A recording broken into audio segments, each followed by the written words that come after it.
شروع اللہ کا نام لے جو بڑا مہربان نہایت رحم والا ہے۔ وہ جو نہایت مہربان ہے اسی نے قرآن کی تعلیم فرمائی، اسی نے انسان کو پیدا کیا، اسی نے اس کو بولنا سکھایا۔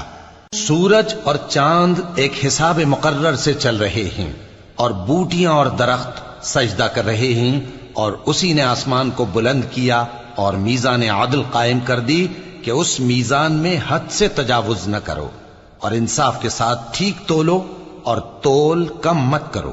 اور اسی نے خلقت کے لیے زمین بچھائی، اس میں میوے اور کھجور کے درخت ہیں جن کے خوشوں پر غلاف ہوتی ہیں، اور اناج جس کے ساتھ بھس ہوتا ہے، اور خوشبودار پھول۔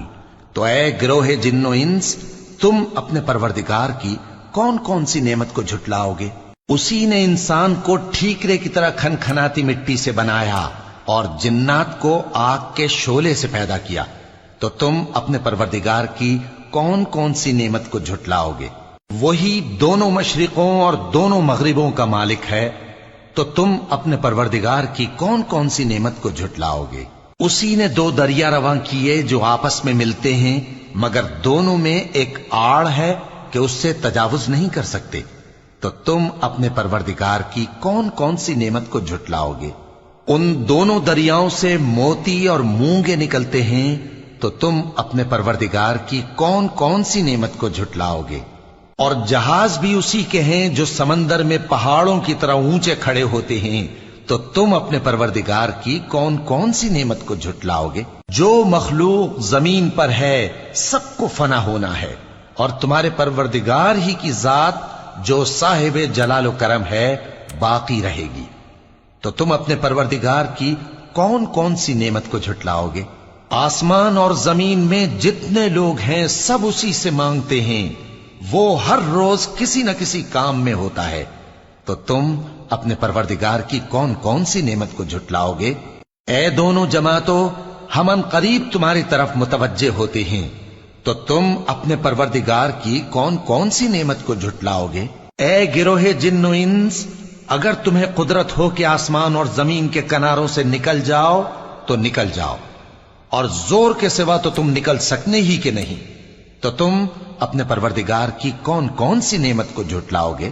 تم پر آگ کے شعلے صاف اور دھواں ملے چھوڑ دیے جائیں گے، تو پھر تم ان کا مقابلہ نہ کر سکو گے، تو تم اپنے پروردگار کی کون کون سی نعمت کو جھٹلاؤ گے؟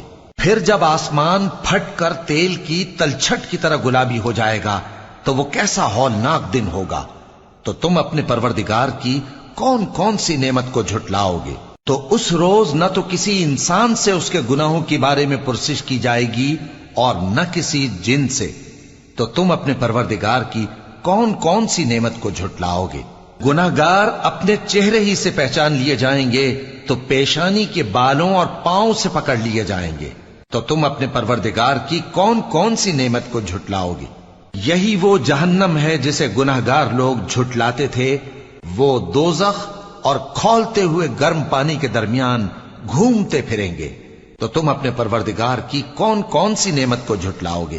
اور جو شخص اپنے پروردگار کے سامنے کھڑے ہونے سے ڈرا، اس کے لیے دو باغ ہیں، تو تم اپنے پروردگار کی کون کون سی نعمت کو جھٹلاؤ گے؟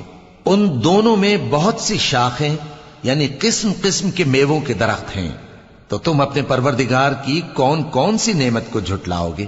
ان میں دو چشمے بہ رہے ہیں، تو تم اپنے پروردگار کی کون کون سی نعمت کو جھٹلاؤ گے؟ ان میں سب میوے دو دو قسم کے ہیں، تو تم اپنے پروردگار کی کون کون سی نعمت کو جھٹلاؤ گے؟